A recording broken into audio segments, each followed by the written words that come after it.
तो कैसे हैं आप सब दोस्तों।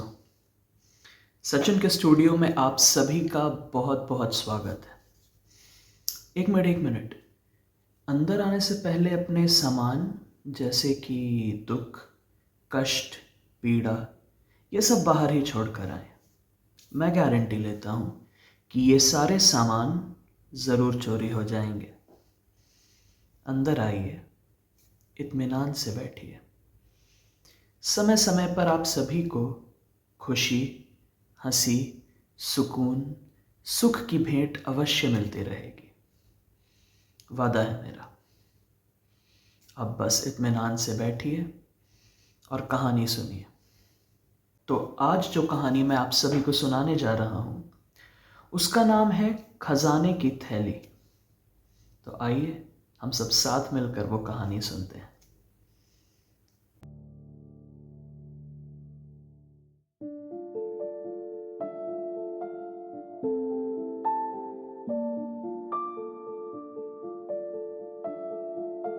घर में मरम्मत का काम चल रहा था।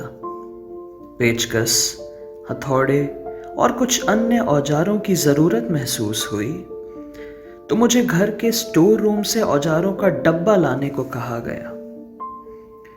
स्टोर रूम में घुसते ही सामने वाली दीवार से सट कर रखे एक संदूक पर मेरी नजर पड़ी। मुझे ऐसा आभास हुआ कि मुझे औजार इसी संदूक में मिलेंगे। मैंने संदूक के ऊपर रखी पुरानी बाल्टियां और कुछ लकड़ी के टुकड़े धीरे से उठाए और जमीन पर रख दिए। फिर बड़ी सहजता से संदूक पे पड़ी धूल को इस तरह से फूका मानो धीरे धीरे उसे नींद से उठाने की कोशिश हो रही हो। कड़ी मशक्कत के बाद उसके जंग लगे हुए ताले को खोला और जैसे ही मैंने संदूक के ढक्कन को ऊपर उठाना शुरू किया, ढक्कन एक अजीब सी आवाज करने लगा। और आती भी क्यों नहीं आवाज, न जाने कितने दिनों के बाद खुल रहा था वो संदूक।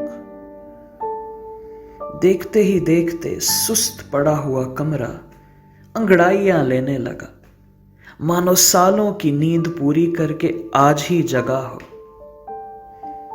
संदूक खुला और एक दो पुरानी चीजों के बीच दबा पड़ा था औजारों का डब्बा। मैंने डब्बे को जोर से बाहर की ओर खींचा। डब्बा तो बाहर निकल आया, साथ ही उसमें फंसी हुई एक छोटी सी थैली भी निकल आई और इससे पहले कि मैं उसे पकड़ पाता वो जमीन पर जा गिरी। बहुत सी ऐसी चीजें, सपने, लोग होते हैं जो हमारे हाथों से इसी तरह फिसलते चले जाते हैं। उनका रुकना या उन्हें रोक पाना कठिन मालूम पड़ता है, पर अगर हम अपनी मसरूफियत में कुछ समय निकालकर तहजीब से झुककर उन्हें उठाने का प्रयास करें तो शायद वो लौट सकते हैं। अगर नहीं भी तो उनकी सुखद यादें हमारे हाथ जरूर आ सकती हैं। यही सोचकर मैं भी झुका। मैंने भी बड़ी ही तहजीब से थैली उठाई और झांक कर देखा कि किस खजाने को छुपाए बैठी है ये इतने दिनों से। उस थैली में मुझे जो दिखा वो मुझे वहीं जमीन पे बैठकर ख्यालों में खो जाने पे विवश करने के लिए काफी था। उस थैली से निकलने वाली पहली वस्तु थी। क्या थी वो पहली वस्तु? क्या लगता है दोस्तों आपको? वो पहली वस्तु थी एक छोटी सी खिलौने की गाड़ी जो मुझे बहुत पसंद थी। ये वो गाड़ी है दोस्तों जो माँ ने मेरे 5वें जन्मदिन पे बड़े ही प्यार से मुझे तोहफे में दी थी। उन्होंने कार चमकीले कागज में लपेटकर मेरे तकिए के सिरहाने रख दी थी और सुबह उठते ही अपनी मनपसंद चीज पाने पे मेरी खुशी का ठिकाना नहीं रहा था। तोहफे में मिली खिलौने की कार की अहमियत मेरी नज़र में और बढ़ गई जब मुझे पता चला कि तबीयत ठीक ना होने पर भी माँ ने बाजार जाकर मेरे पसंद की कार खरीदी थी, वो भी सिर्फ इसलिए ताकि मेरे चेहरे पे एक मुस्कुराहट और खुशी की चमक आ सके। तो बताइए दोस्तों, मिलेगा ऐसा प्यार कहीं? दूसरी चीज जो उस थैली से निकली वो थी एक माउथ ऑर्गन। जी हाँ, एक बार दुकान में माउथ ऑर्गन दिखी थी तो जिद करके मैंने पापा से खरीदवा ली थी। हर शाम घर के बरामदे में बैठ के परिवार वालों के बीच उसे खूब बजाया करता था। वो सारे मेरे बजाए हुए टूटे फूटे स्वरों पर भी तालियां मारते थे और मुझे खूब प्रोत्साहित करते थे। जो परिवार के बीच बैठूं तो मन खुद ही खिल जाता है। हो समस्या किसी भी तरह की, चुटकी भर में हल मिल जाता है।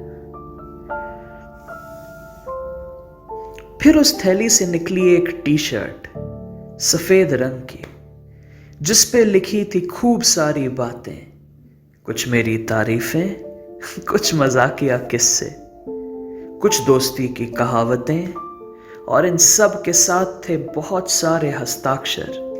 हाँ, बिल्कुल सही समझा आपने। स्कूल के आखिरी दिन इसी टी शर्ट पे दोस्तों से साइन करवाई थी मैंने, और ताउम्र इसे अपने पास रखने की कसम खाई थी। जिंदगी की सड़क पर दोस्ती नाम का शहर भी बहुत जरूरी होता है दोस्तों। थैली को फिर से टटोलने पर मुझे मिले कुछ और खिलौने जिनसे मैं और दीदी बचपन में खूब खेला करते थे। अलग अलग आकारों वाले रबर, कटर, रंग बिरंगी पेंसिलें और बहुत सी ऐसी चीजें समेटे बैठा था वो थैला, जो मुझे अपने बचपन के दिनों में ले जाने के लिए और फिर से बचपना जगाने के लिए पर्याप्त थी।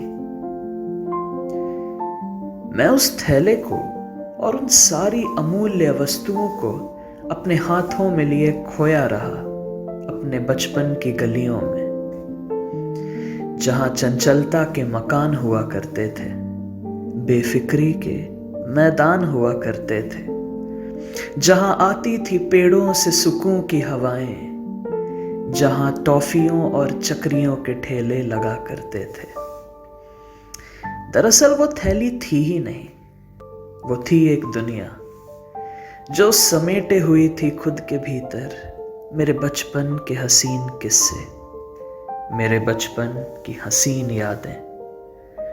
मानो वो थैली चीख चीख कर मुझसे कह रही थी कि मसरूफियत में रहते हो, कभी इस तरफ आया करो। अरे मसरूफियत में रहते हो, कभी इस तरफ आया करो। बचपन को देखा करो, बचपना जताया करो। बचपन को देखा करो, अरे बचपना जताया करो। इतने में अचानक बाहर से किसी की आवाज आई। अरे मिला कि नहीं औजारों का डब्बा? आवाज सुनते ही मेरे ख्यालों की नाव, जो नदी के बीचों बीच हवाओं से बातें कर रही थी, मानो फिर से किनारे की ओर मुड़ गई। मैं हड़बड़ा कर उठा और औजारों का डब्बा लिए स्टोर रूम के बाहर भागा। अरे रुकिए रुकिए जनाब, डब्बा मिस्त्री को थमा के मैं स्टोर रूम में वापस घुस पड़ा। बहुत ही सहजता से सारी वस्तुओं को थैली में डाला और एक लंबी मुस्कुराहट के साथ थैली को अपने कंधे पे लटकाकर कमरे के दरवाजे की ओर चल पड़ा, मानो कोई खुशी से भरपूर बच्चा पुरस्कार लिए मंच से उतर रहा हो। ऐसा लग रहा था मानो अपना पूरा बचपन अपने कंधे पे लिए वापस आ रहा हूं। बहुत ही सुखद अनुभव था। उस दिन के बाद मैंने उस थैली को बहुत संभाल कर रखा, क्योंकि वो सिर्फ एक थैली नहीं, एक दुनिया थी जिसने समेट रखे थे थैली में मेरे बचपन के अहम हिस्से, मेरे बचपन की खूबसूरत यादें। आप भी फुर्सत निकाल कर किसी छुट्टी के दिन या छुट्टी का इंतज़ार छोड़िए, आज ही अपने घर के स्टोर रूम, पुरानी अलमारियों और कमरों में ढूंढिए। कुछ थैलियां आपको भी ज़रूर मिलेंगी जिन्हें ना ही बैंक के लॉकरों में पाया जाता है, ना ही तराजुओं में तौला जा सकता है।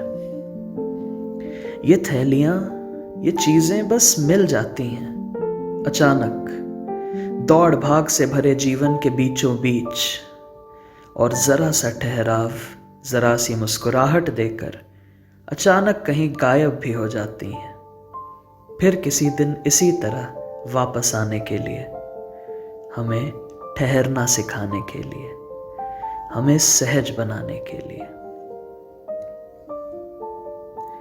तो ये थी दोस्तों कहानी आपकी और मेरी।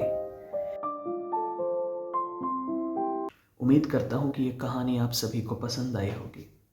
अगर ऐसा है तो इस वीडियो पर खूब सारे लाइक्स और कमेंट्स करें, इस वीडियो को शेयर करें और हाँ, इस चैनल को सब्सक्राइब करना ना भूलें।